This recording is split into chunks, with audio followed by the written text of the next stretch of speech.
Boomer Sooner. Ball's out, rolling around on the turf. Sooners recover. Looks right, wants to throw, does. It's intercepted. He's under pressure. He lobs in zone. Touchdown! This is the Riverwind Casino Coach's Corner on the Sooner Sports Network from Learfield. Presented by Riverwind Casino. Good times, great rewards. Also brought to you by Dos Equis, official import beer of OU Athletics. Go for Dos. Enjoy Dos Equis responsibly. And by Walden Cleaners. Walden Cleaners and Laundry, where the difference is quality. This is the Riverwind Casino Coach's Corner. Here are your hosts, Chris Plank and Gabe Eichert. All right, welcome inside the Coach's Corner, presented by Riverwind, along with Gabe Eichert. I'm Chris Plank, and welcome back, Bill Beanbo, Sooner offensive line coach, 12th season here in Oklahoma. Good to have you on, Coach. Well, first of all, bye week for you. How did it go? Getting ready for Texas this week. How was your bye week? No, I think it went really good. Obviously, we had 3 days of practice last week. They were good. Had to rested a couple guys that are coming off some injuries, just to try to get them healthy. And then I think we've really had probably up front our best week of practice. So obviously we got to translate that to the game, but really feel good. Had our best Tuesday practice by far. Had a good practice yesterday. So have more of a mental day today and tomorrow. So got to finish that off and then go take it to the game. But you'll feel good about where we are. It's been a while since the Auburn game, right? Clearly you guys have moved on to Texas in preparation for Saturday. But thinking back on that game, I thought it was your offensive line's best performance from an assignment sound standpoint. What did you think of what you saw from your group in that Auburn game? You know, I think it's been like a lot of games, up and down. You know what I mean? And just the inconsistencies are what kills us. I don't think, you know, if I go back game 1 through 5, there's not like, oh my God, this is a, you know, misassignment here. And are there some? Of course there are. And that's part of football, and you got to eliminate those things. But I thought as the game went on, we got better.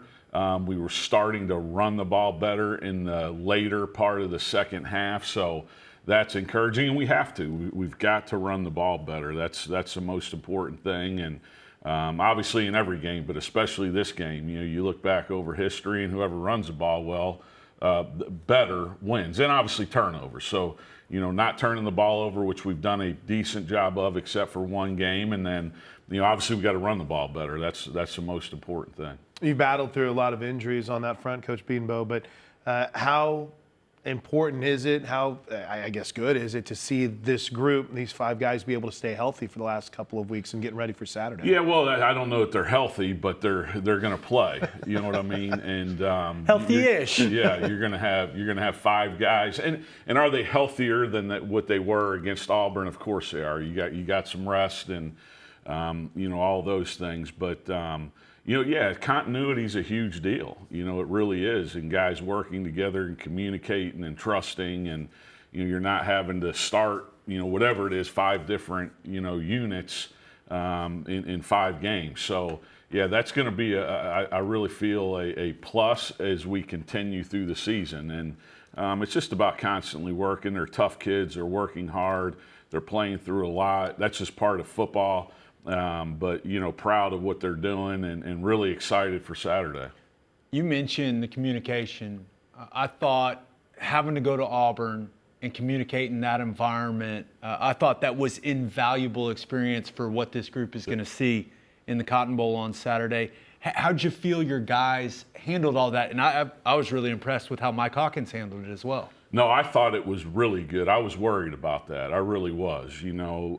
And they're a good defense, and I wasn't worried as much about their personnel as I was the environment because, you know, obviously you got Mike, who's done a great job up to this point, but he's a freshman quarterback. And then obviously new guys that a lot of them hadn't played in that environment like that, you know, and it's going to be loud and everybody's against you and all that stuff. But I thought that was one of the best things we really did. I mean, we didn't really, for up front, didn't have pre-snap penalties. Didn't have any penalties in the game. So that was a positive, and we got to continue to do that throughout the rest of the season. Lots of pointing, lots of talking. Yeah. No, you have to. And we want them to over-communicate anyway, but that was obviously a huge part of it. And, that gets everybody on the same page. So feel good about what they did there. And, obviously it's going to be a loud environment this weekend, so we're prepared for that.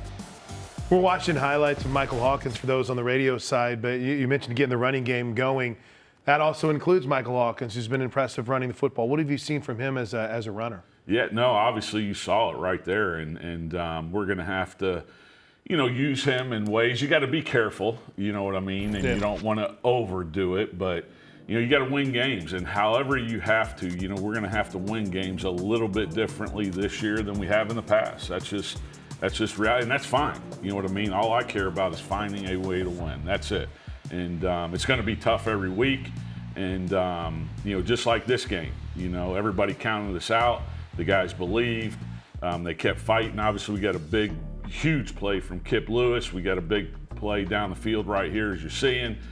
So we just got to find ways to win. That's the biggest thing for us right now. And then just continue to improve and keep working to get better, which I think everybody's doing.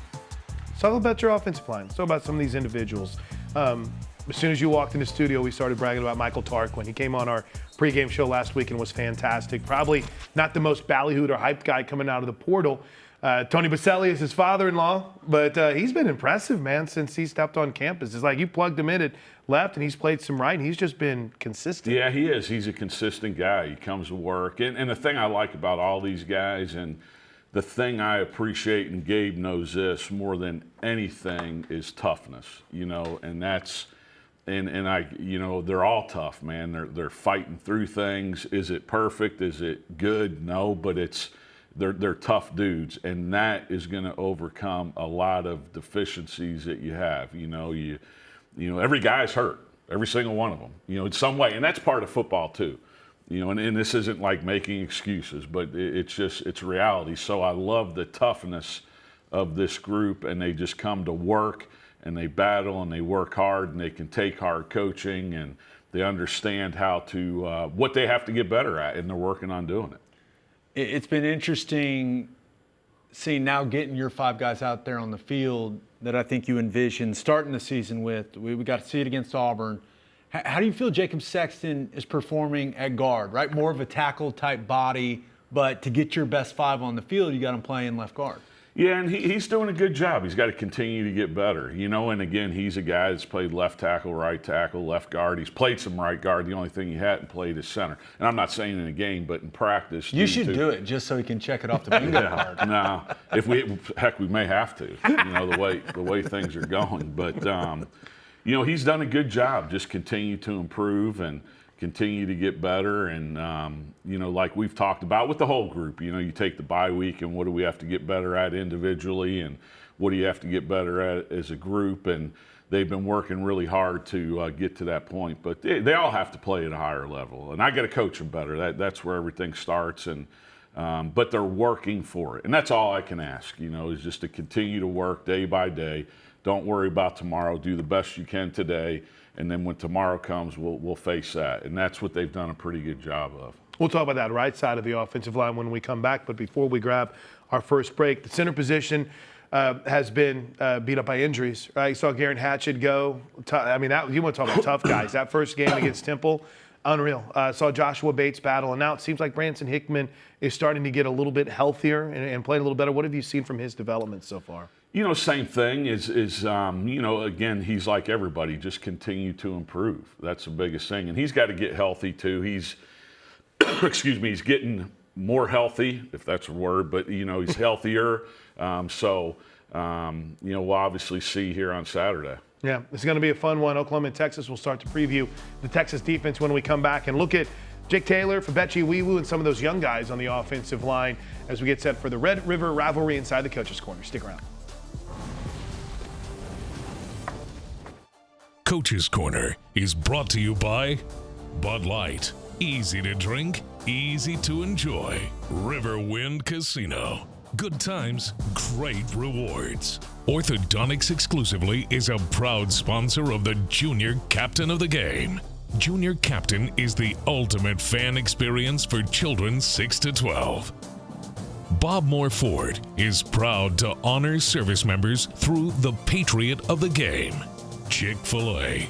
Download the Chick-fil-A app and order your favorites ahead of time.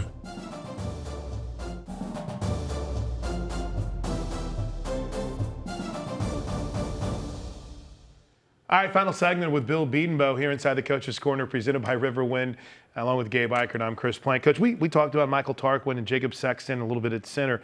Fabechi Wiwu is the North Texas transfer pretty much day one from the time he stepped in, like he was made in a guard lab. Is that what you described his body type as? Thick in all the right places, long arms. What's kind of your assessment of how he's performed through 5? Up and down. Again, I think our whole group has been like that. Like, you watch some of his plays, and it's like, wow, that's what it should be. And then you watch some, and it's like, what are you doing? And but yeah, he can be elite. I don't have any doubt about that. He's got everything. He works hard at it. It's just the consistency in everything that you do, every play. You're not going to win every play. That's offensive line, but putting even when you do get beat, you're in a good position. It's not because of something that you did. It's because, hey, that guy won. He's a good player too. And that happens. That happens. I don't care who it is. That happens to the Hall of Fame players. That's just part of life, but just being in the right position consistently, being consistent in your technique and your fundamentals, and knowing exactly what you're doing and having confidence in it. Looking at the right tackle spot, I have an immense respect for Jake Taylor and what he's battling through to be out there on the field for this football team. Just what have you seen from him as he's going out there and playing through a lot? Yeah. No, and again, I think that's like a lot of them. And what you said is exactly that. That's what I put a value on: toughness. You know what I mean? And putting, even if you shouldn't probably be out there, you know what I mean? And you're putting it on the line for your team, and that's what I love. And I love that about every guy in the room. Yeah, do we have to play better? Of course we do. But there's a toughness that will continue to help us get better. If you live your life like that and that's what you're about, it will happen at some point in time. I know it doesn't happen as quick for me as I'd like it to happen, but it's going to happen. So, yeah, he's a tough kid just like the rest of them. Speaking of tough, we've seen Troy Everett pop off the injury report. That's great news. You've seen some of the younger guys get an opportunity. The room as a whole, Coach, have you been able to balance the desire for continuity and getting some guys reps to see as they continue to progress and develop if they can make an impact this year? Yeah, I like the young guys, and maybe they're not totally ready, but they've gone in there and they've done a decent job, and some of it's necessity, some of it's earned, and again, they just got to keep working and continue to develop the confidence that you need to go out there and be effective, on a Saturday. And no matter who you're blocking, you got to believe that you're going to win. It doesn't matter because if you have any doubt, then it's not going to end up good. So just, developing that confidence, and obviously that comes through practice and being successful and not the ups and downs and doing it consistently. Eddie Pierre-Louis, the guy, he's so lean. Like, it doesn't look like there's an ounce of fat on that guy when I watch him warm up before these games. What is his progress? He actually had a really good week. It's been, again, like a lot of them, up and down. He's a younger guy, didn't get here till June, so he wasn't here in the spring.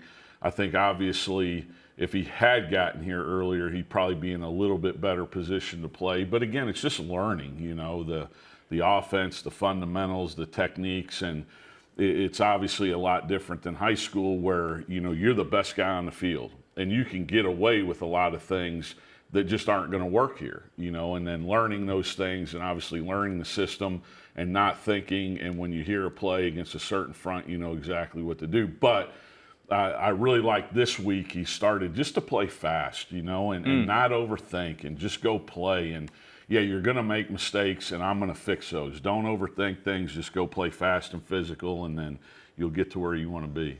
Real quick then, before we talk about Texas, we get to talk to you twice a year here on Coach's Corner. So with that in mind, recruiting's gone real well. We can't talk about individuals, unfortunately, but the overall feel on the future of that room. I know we got games this weekend and you're focused on that, but Coach You're Beanbo, killing it on the recruiting trail, see, that's kind of like the point. I'm trying to say it without saying it. it, but there seems to be really good vibes about the future of this room and where you're heading right now with this. No, I do. I feel good. And obviously signing days, and I don't even know. They change it all the time now in December now. So, but feel good about the group. Had an opportunity, last week to go see some of the guys, and then throughout the rest of the season, we'll see, the rest of them, but, feel good about the group, not just as players and, but people and the right fit for what we want here at Oklahoma. So, I think that, the future is good. Again, we just got to keep building and keep getting better.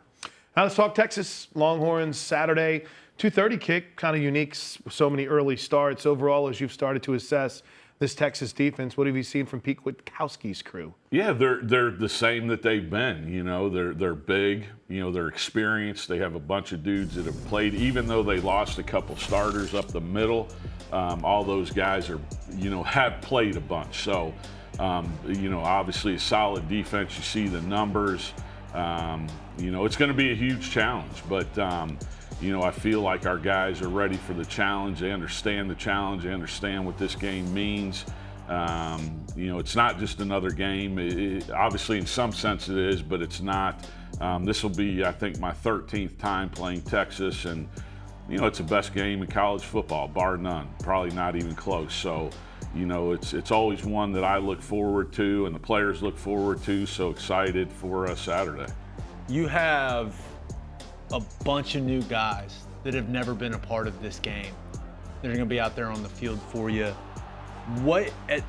Have you tried to explain what it's going to be like? Do you leave that up to the other guys in the room that have experienced it? Like, what's your strategy when it comes to getting a guy like Branson Hickman or Febechi Wiwu to understand what this atmosphere is going to be like? Yeah, I think in bringing up those two, I think they understand it maybe a little bit, even though they haven't been in it. They're from Dallas. They're from Texas. Right. So they understand it. They understand the magnitude. But, yeah, it's your job to, you got to balance it. You know what I mean? You got to understand what the game is, but ultimately, what does it take? It takes the preparation through the week. It takes going out there and having your emotions under control and executing and doing your job. That's what's going to win the game. Nothing else really is. Is it a bigger game? Is it more emotion filled than most of them? Yeah, it is. That's obvious, so, but you got to balance it. And I show them old stuff and, and show them what this game means, and, they understand the records and all those things. So there is a balance. But ultimately, you got to go out there and execute and do your job. And the stay ready mindset. Last year, on that final drive, you had to makeshift things because you had a couple of injuries. Obviously, we've seen it this year. I don't know if that's a message, but hey, listen, this isn't just getting caught up in the atmosphere. You got to be ready because at any moment, one of these guys could be out there in a big time moment. Yeah. To and protect the either quarterback. fortunately or unfortunately, we've been through that. Yeah. Last year up to that point, we hadn't been. Right. And Caleb Schaefer went in there and did a really good job, on the last two drives to go down there and score and win, but we're used to it right now, for good or bad. They know they got to be ready. So, but they'll be ready. You mentioned this is your 12th or 13th time. Does it ever get old, the bus ride? No. It's just walking down on that field? It's my 12th time there, but 13th time, because we played them in the Big 12 championship. Right. So, no, it never gets old playing these guys. Pretty special. You got any traditions? Anything you do every year? I don't. Okay, I'm gonna give you mine. Man. Gabe's got one. Yeah. It's very important. It's after every game. It started when I was a player. Corn dog. Yeah. Funnel cake. 3 wax cup beers. You do it every time. Drinking beers? Yeah, of course. What do you mean? What do you mean about drinking beers? It's after the game. It's after the game. Well, I know, but you're not 21. Come on, dude. we got to get you a post-game tradition, Coach. Like we said, we did talk to you. My post-game tradition is getting on the bus and watching the tape. Watch the tape. Getting getting ready for the next one. That's awesome. Well, hey, Football guy. Congrats on the Auburn win. Congrats Now on the that bye night, week. it's a little bit different. Yeah. Once you get the film done, Hey, you're ready to go. I want my 3 beers to be happy beers, okay? No doubt. That's Hey, right. so Block do them I. up. Let's go. Hey, Thanks, that's Coach. the plan. Have fun Saturday. We appreciate it. Appreciate you guys. Thank you. That's Sooner offensive line coach Bill Beanbo inside the Coach's Corner, presented by Riverwind. Stick around.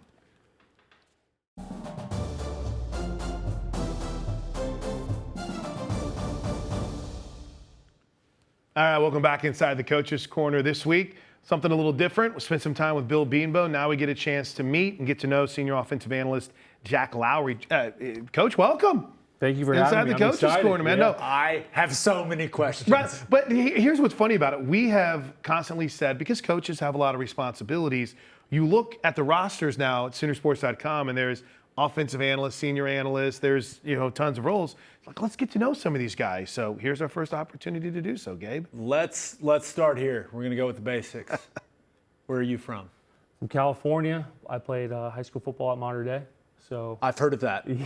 Powerhouse. Right, powerhouse. yeah, but I was a starting quarterback there in 15, and then I kind of joke, I set the bar low. So after me came Bryce Young and came a couple of really good players. So it was an awesome time. Learned a lot about West Coast football, style of football I play, but it was a great opportunity. And then that sent you to Columbia, where you started your collegiate career at Missouri? Yeah, so I actually did a season at Long Beach City College. Had a really good season, had a lot of really good teammates, and then got offered and went to the University of Missouri. I think that's one of the more underrated scenes on the softball side of things. Coach Gasso coached in that area, Long Beach City Community College, places like that. Kind of an underrated scene for junior college, community college football, isn't it? Yeah, it's changed because of the transfer portal and everything, Right. but that was the main place. I only started my senior year, so I needed more film, more opportunity to kind of grow as a player, and I really did under Coach Peabody there. It was awesome. But it is a good place for players that didn't maybe have the opportunity or needed another opportunity to show what they can do. It was great for me. So take us through the path these last couple of years of you ending up here at Oklahoma. Bouncing around this past year is at the University of Tennessee, working under Coach Heupel and Coach Joey Hausley. That was awesome. I played for him at the University of Missouri. It's kind of that connection there. Gotcha. And then it's been great working under Coach Finley and Coach Terrell. I played under Coach Finley. He actually came out and recruited me at the University of Missouri. So it's been great. Just working with great people. That's what I've always been working around, and I've been lucky to do that, especially here. One thing that we mentioned all the different titles and the roles, and like Gabe said, we're going to learn a lot today. But Coach, what exactly is the role of an offensive analyst? What is the day-to-day duties like for you? Everything and anything. Getting practice ready, getting cut-ups ready, everything we watch and film, everything given to the players, anything we can help give our player the extra 1%, 2% edge.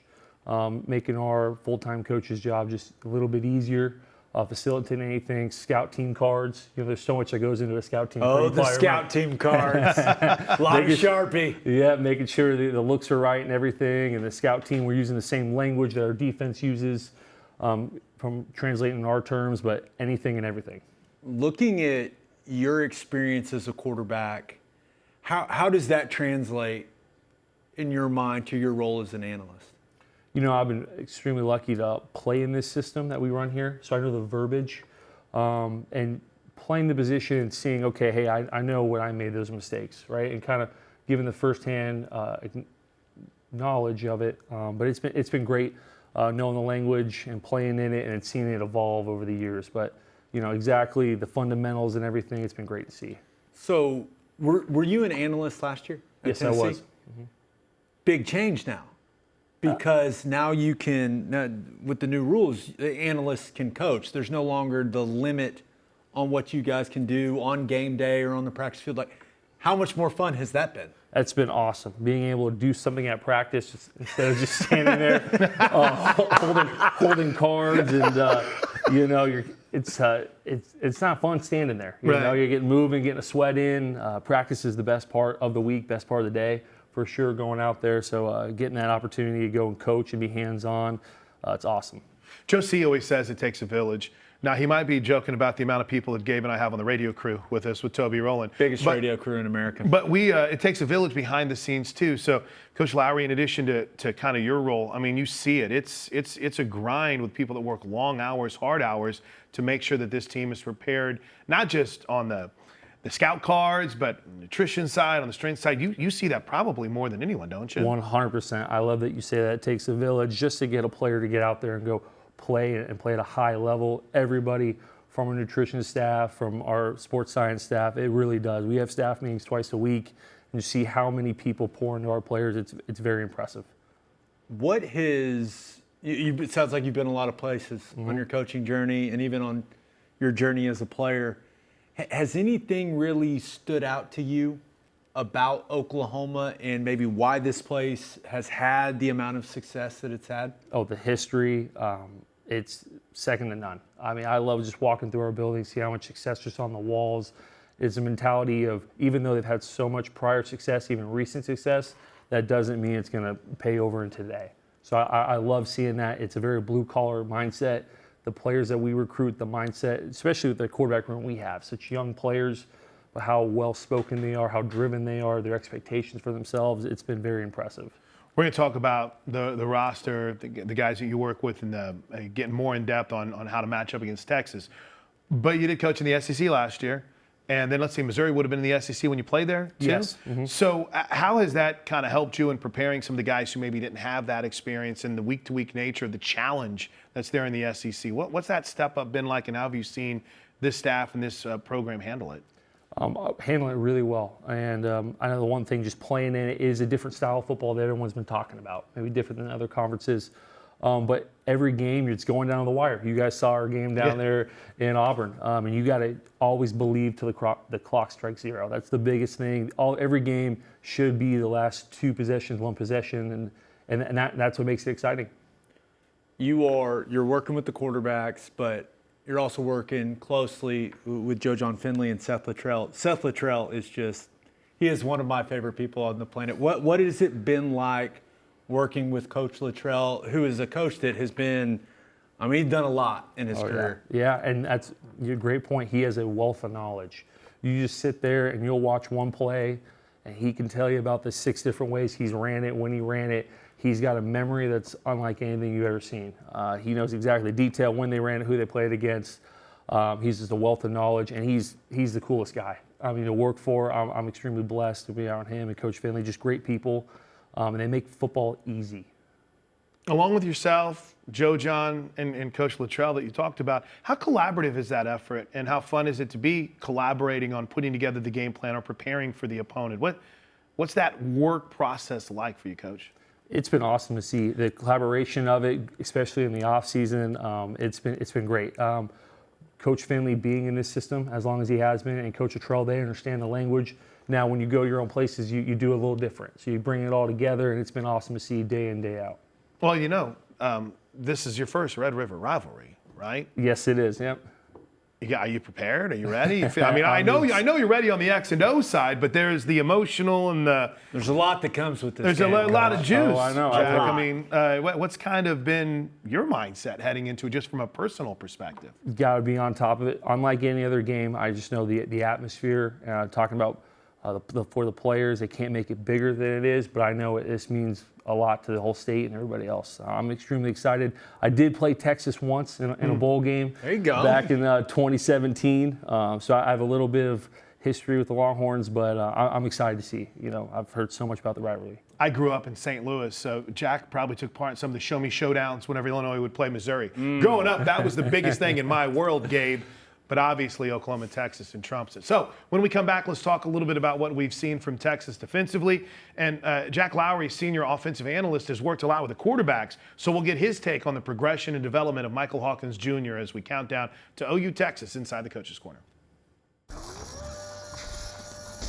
We want to thank all of our Sooner Radio Network affiliates across the state and region. Fans can check out Soonersports.com for an affiliate in your area. And if you're traveling outside the state of Oklahoma, you can listen to all the action on either SiriusXM Radio or download the Varsity Network app and listen free. Walden Cleaners and Laundry, where the difference is quality.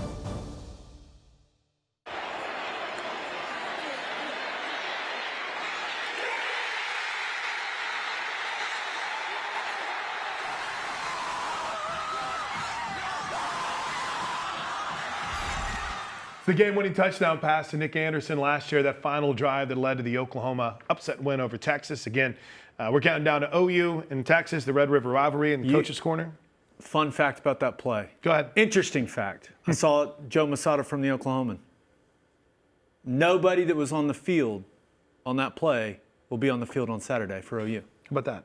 0 of 11. Isn't that crazy? Now, there's guys whose eligibility expired, right? Austin Correct. Stogner, Drake Stoops, a couple transfers in Couple there. of Dylan linemen, Gabriel, NFL. Right. Andrew Rain, Tyler Guyton. Yeah. Caleb Schaefer, expired eligibility. Or I guess Caleb Schaefer was Right. on because McCade got hurt in the game. But yet, 0 of 11 of the players who were on the field for the final play last year for OU on offense, not on the field. It's crazy. But as Jack Lowry joins us, it speaks too, doesn't it, Coach, to the turnover in college football anymore. And there would at least be 3 or 4 guys on that roster that you would expect to be back. But, you know, maybe the portal kicks in, injuries, obviously. It's a completely different world out there now, isn't it? Yes, it is, but that's the thing, next man up mentality, and you hear that a lot, but it is true. And it's the mindset of even young players have to step up and how much they invest day in, day out in the installs and just knowing the little basic things. Just, hey, we send out an install to sports staff. How do you align? When do you align there? It's a lot of detail. Let's talk about these quarterbacks that you've been working with. And I want to start with Jackson Arnold.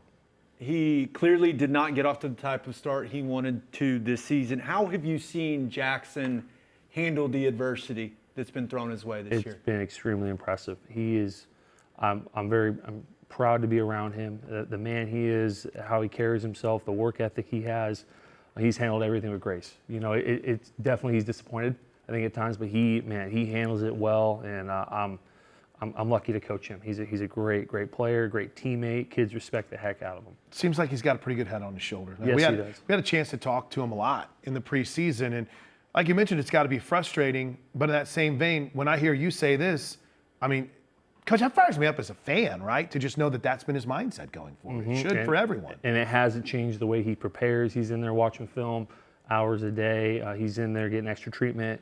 It hasn't changed him at all. What about Michael Hawkins Jr.?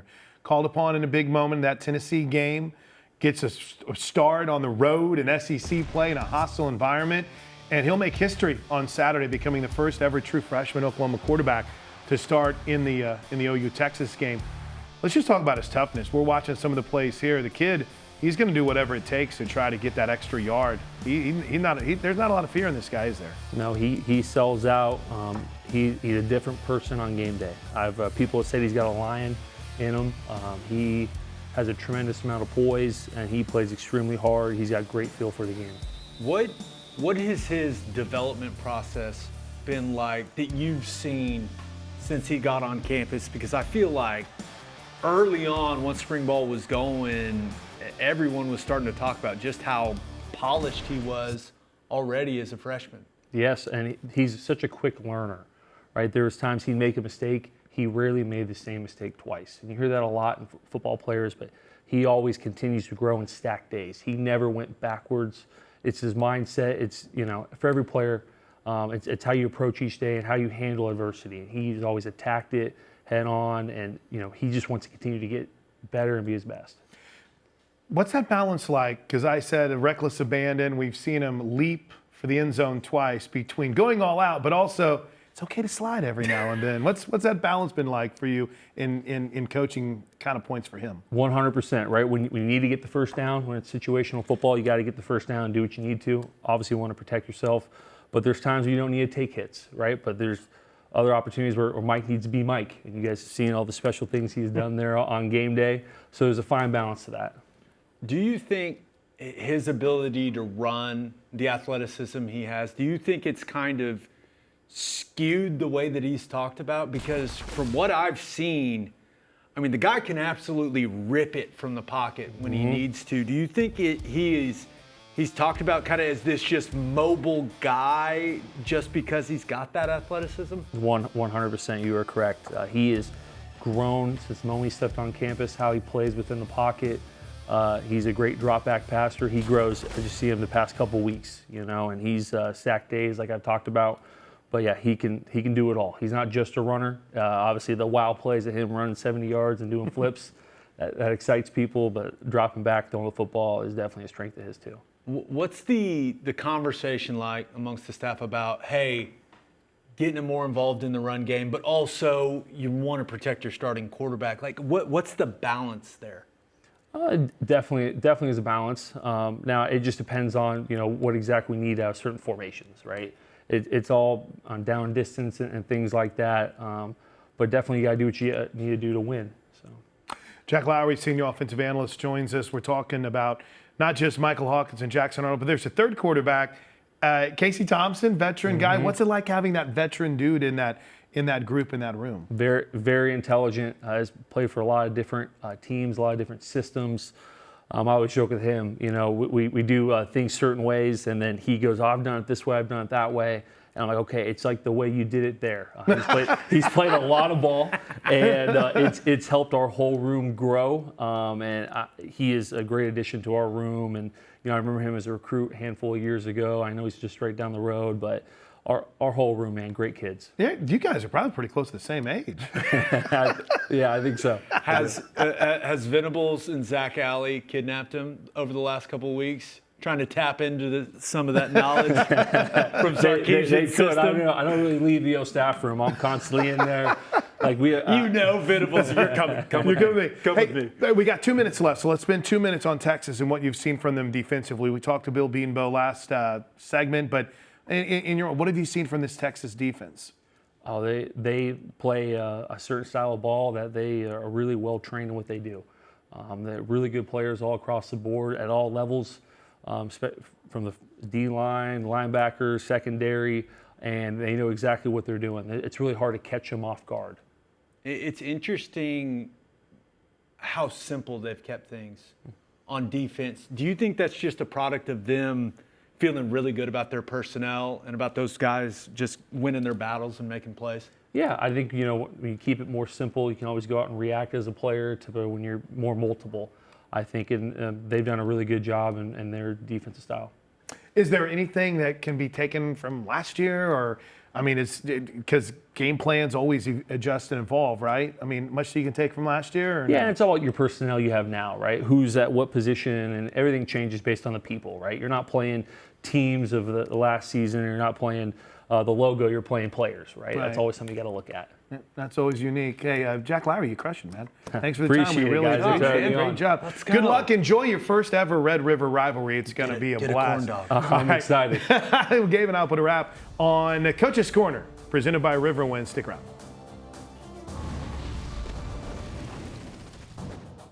OU's 2024 football games are available on Éxitos 96.5 FM in Oklahoma City and 101.5 FM El Patron in Tulsa, as well as on those stations' websites.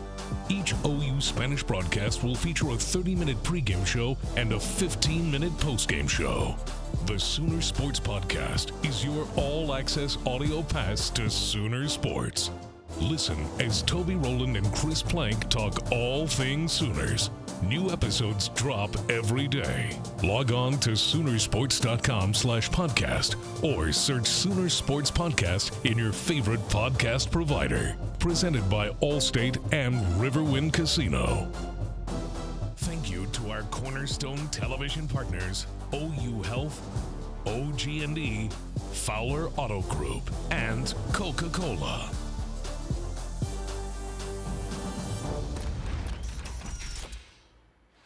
This is like the final checklist before Gabe and I hit the road for OU Texas down in Dallas. It's here, baby. Can't Saturday, wait. inside the Cotton Bowl. Remember, 2:30 start. Gabe and I will be on the air with the Sooner Radio Network. Now, 3-hour pregame show starting at 11:30 a.m. Riverwind It's going to be Casino. weird getting there and there will be people there. I know. And the Normally sun, we get there and there's no one there. no one there. And then there's always people that are surprised. Like, what are you doing here? It's still dark. Still dark. Why are you here? Now you show up and the sun's out. It's a different feeling. Final segment brought to you by Riverwind Casino. And Gabe, let's look at Texas a little bit. Number one team in the country. Had the big win over Michigan. Quinn Ewers gets hurt. Arch Manning comes in. Looks good against Louisiana Monroe. Looked okay against Mississippi State. but by all reports that are out there, Sark has said that it's going to be Quinn Ewers. What have you made of this Longhorn team? Well, Texas sucks. Let me make that clear. I feel like everyone knows how I feel. They're a very good football team. It's a good team. Very good football team that when you look at both sides of the ball, you can't really point to anything or any position group and say, hey, that's it. That's where you attack. They've been very, very, very solid all season long. But we know what this game is. Mm-hmm. And the bottom line for me is if OU goes out and executes, they're going to have a chance to win the game. Yep. But it's all about execution. And it's specifically on the offensive side of the ball for the Sooners. We saw some really good things in the fourth quarter against Auburn. That execution, my hope is that level of execution carries over. It carried over into these 2 weeks of practice, and we see this offense play its best football of the 2024 season at the Cotton Bowl on Saturday. That has to happen. And of course, this is a team where the defense is the strength of the football team. Mm-hmm. We all know that. Every OU fan can acknowledge that. They got to play well. Texas has all kinds of playmakers. I think Isaiah Bond is the guy that really stands out to me, the guy that can hurt you with explosive plays. But you have to shut down the run game and the RPO stuff that is built off of it for Texas. That is what makes everything go for them offensively. That's how they get to all of their play action game and their drop back game. They also have one of the best screen games in college football, but it is all predicated off them running it efficiently. That's the key. OU's defense has to limit their efficiency in the run game and get Quinn Ewers in predictable situations. That way, you can disguise some things in coverage. You can heat him up. He's a really good player. If he's comfortable in the pocket, he's going to carve you up. So the key is making him uncomfortable. I feel like we got our Bob Moore Ford opponent preview and our Eichert's intel. I can talk about this game Orthodontics exclusively. When you guys were getting ready to tape the Game Day show, I heard you say, I can talk about this game for like 9 hours. So in the final minute we have, Gabe, you were a captain. We have a true freshman starting at quarterback for Oklahoma for the first time in the history of this game. Obviously, we know how good Quinn Ewers is. We know how good Texas's offense is. We know how good their defense is. As a former captain, what would your message be to Michael Hawkins? Just do your job. You don't have to go out there and be Superman. I get this feeling that some OU fans think he has to go and just have an iconic performance. Do I think he is capable of making special plays? Mm-hmm. There is no doubt. We saw it at Auburn. The deep ball to Hester, that's as good of a throw as you can make. The touchdown run on the first drive, the guy can really run. But the key is go out, be efficient, and make good decisions with the football. Do what you've been doing. It's up to the other 10 guys out there on the offense around him to play better. It's not all on his back. And I know that the quarterback position, like, he can feel that way sometimes, but it's about all 11 of the guys out there on the field at once. And that would be my message if I was a veteran player talking to him, is like, hey, man, trust us to do our job, and you do yours. And if we all do it at a high level, we're going to be just fine. Let's see what happens. We'll see you guys at the Cotton Bowl Saturday afternoon, 2:30 kick. Gabe and I will be on the air on the Sooner Radio Network with an 11:30 pregame. Until then, horns down, Boomer Sooner, everybody. This has been the Riverwind Casino Coach's Corner, presented by Riverwind Casino. Good times, great rewards. The preceding has been a Learfield presentation on the Sooner Sports Network.